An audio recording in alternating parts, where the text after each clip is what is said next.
வணக்கம். நடிகர் விஜய் அரசியலுக்கு வந்ததிலிருந்து தமிழக அரசியல் களம் செம்ம சூடா இருக்கு இல்லையா? அந்த விவாதங்கள், மோதல்கள் பத்தி தான் நாம இன்னைக்கு விரிவா பார்க்க போறோம். எல்லாருடைய மனசுலயும் இப்ப இந்த ஒரு கேள்விதான் ஓடிட்டு இருக்கு. ஒரு சினிமா ஹீரோ உண்மையிலே ஒரு அரசியல் ஹீரோவா மாற முடியுமா? ஏன்னா விஜய் இப்போ நேரடியாக ஆளும் கட்சியை எதிர்த்து களத்துல இறங்கியிருக்காரு. சரி, வாங்க நேரடியா விஷயத்துக்குள்ள போலாம். இந்த மொத்த அரசியல் ஆட்டமும் எங்க ஆரம்பிக்குதுன்னா, திருவாரூர், நாகப்பட்டினம். அரசியல் ரீதியா ரொம்ப முக்கியமான இந்த 2 மாவட்டங்கள்ல தான் இந்த புது சவால் கிளம்பியிருக்கு. விஜய் தன்னோட தமிழக வெற்றிக் கழகம் மூலமா ஒரு பெரிய பிரச்சாரத்தை ஆரம்பிச்சிருக்காரு. அதுவும் எங்க?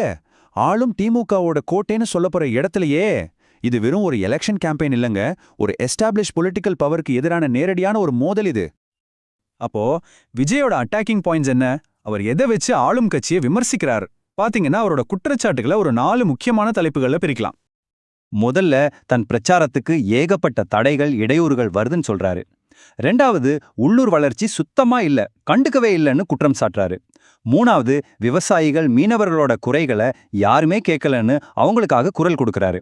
கடைசியா, அரசியல்ல குடும்ப ஆதிக்கம் அதிகமாயிடுச்சுன்னு ஒரு பெரிய விமர்சனத்தை முன்வைக்கிறாரு. அவரோட பிரச்சாரத்துல கரண்ட் கட் பண்றாங்க, மைக் ஆஃப் பண்றாங்கன்னு பல குற்றச்சாட்டுகள் வருது. இதுக்கெல்லாம் விஜய் என்ன சொல்றாரு தெரியுமா? ஒரே வார்த்தையில செம்ம காமெடின்னு சொல்றாரு. இந்த மாதிரி கேட்சியான வார்த்தைகள் மூலமா தான் அவர் தனக்கு வர்ற தடைகளை மக்கள்கிட்ட கொண்டு போறாரு. அவரோட உத்தி பாருங்க, ஒவ்வொரு ஏரியாவுக்கும் போய் அங்க உள்ள பிரச்சனைகளையே பேசுறாரு. உதாரணத்துக்கு திருவாரூர்ல ரோடு சரியில்லை, கொள்முதல் நிலையத்துல கமிஷன் வாங்குறாங்கன்னு சொல்றாரு. அதே மாதிரி நாகப்பட்டினத்துல வேளாங்கண்ணி, நாகூர் மாதிரி டூரிஸ்ட் ஸ்பாட்ஸை டெவலப் பண்ணல, வேதாரண்யத்துல உப்பு ஏற்றுமதிக்கு வசதி இல்ல, ஆஸ்பத்திரியில ஆட்கள் பத்தலன்னு அங்க உள்ள பிரச்சனைகளை லிஸ்ட் போடுறாரு.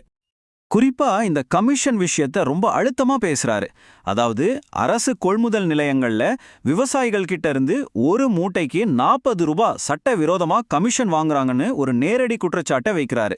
இதனால அவர் விவசாயிகள், மீனவர்கள் சார்பா பேசுற ஒருத்தரா தன்னை நிலைநிறுத்திக்க பாக்குறாரு. அடுத்து அவரோட இன்னொரு பெரிய அட்டாக் பாயிண்ட் குடும்ப ஆதிக்கம்.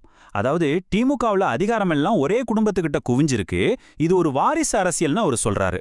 பொதுவா அரசியலுக்கு புதுசா வர்றவங்க பயன்படுத்துற ஒரு கிளாசிக் உத்தி இது. சரி, இது ஒரு பக்கம் விஜய் வைக்கிற குற்றச்சாட்டுகள். இப்போ நாணயத்தோட மறுபக்கத்தை பார்க்கலாம். இவருக்கு எதிரான பதிலடி எப்படி இருக்கு? அதுவும் சும்மா இல்ல, ரொம்பவே ஷார்ப்பா இருக்கு. திமுக தலைவர்கள் சிலர் விஜய எப்படி பாக்குறாங்கன்னா, அரசியல்ல அவர் ஒரு சின்ன பையன் அப்படின்னு சொல்றாங்க. அதாவது விஜய்க்கு அனுபவம் பத்தாது, அரசியல் நோக்கங்கள் சரியில்லைன்னு சொல்லி அவரை ஒரு பொருட்டாவே மதிக்காத மாதிரி பேசுறாங்க. விஜய் மேல வைக்கப்படுற 2 முக்கியமான அரசியல் குற்றச்சாட்டுகள் என்னன்னா, ஒன்னு, அவருக்கு அரசியல் அனுபவமே இல்ல, சும்மா அட்டென்ஷனுக்காக ஆளும் கட்சியை தாக்கி பேசுறாருன்னு சொல்றாங்க.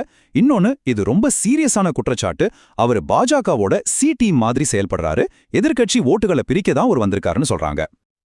அடுத்தது அவரோட கேம்பெயின் ஸ்டைலையும் விமர்சிக்கிறாங்க. அவரோட பேரணிகள் எல்லாம் அரசியல் கூட்டம் மாதிரி இல்லாம ஏதோ சினிமா விழா மாதிரி இருக்குன்னு சொல்றாங்க. அது மட்டும் இல்லாம கூட்டம் நடக்கும்போது கரண்ட் கட் ஆகிறது, ஆடியோ சிஸ்டம் சரியா வேலை செய்யாததுன்னு நிறைய பிரச்சனைகள் வருது. இதெல்லாம் பார்க்கும்போது ஒரு சீரியஸான அரசியலுக்கு இவரோட டீம் தயாரா இருக்காங்களான்னு ஒரு கேள்வியும் எழும்புது. ஆனா ஒரு இன்ட்ரெஸ்டிங்கான விஷயம் என்னன்னா, இந்த மாதிரி பாதுகாப்பு சம்பந்தமான கவலைகள் வர்றதால விஜயோட கட்சியே அவங்களோட தொண்டர்களுக்கு ஒரு கடுமையான நடத்தை விதிகளை போட்டிருக்காங்க. கூட்டத்துல எப்படி நடந்துக்கணும்னு ஒரு கோட் ஆஃப் கான்டக்ட் மாதிரி. இது ஒரு முன்னெச்சரிக்கை நடவடிக்கையா பார்க்கப்படுது. சரி, இப்போ இந்த 2 பக்கவாதங்களையும் கேட்டோம். அப்போ இந்த மொத்த அரசியல் சண்டையோட மையம் என்ன? சுருக்கமா சொன்னா இது எதை பத்தின போர்? சுருக்கமா சொல்லணும்னா, இது 2 விதமான கதைகளோட மோதல். விஜயோட வாதம் என்னன்னா, இப்ப இருக்கிற அரசாங்கம் மக்களை கண்டுக்கல, ஊழல் பண்ணுது, ஒரே குடும்பத்தோட ஆதிக்கத்துல இருக்கு, அதனால ஒரு புது குரல் தேவைன்னு சொல்றாரு. ஆனா அவரோட விமர்சகர்கள் என்ன சொல்றாங்கன்னா, விஜய்க்கு அனுபவம் இல்ல, அவர் தன்னோட புகழை வச்சு மக்களை ஏமாத்தி அரசியல் சிஸ்டத்தை கடுக்க பாக்குறாருன்னு சொல்றாங்க.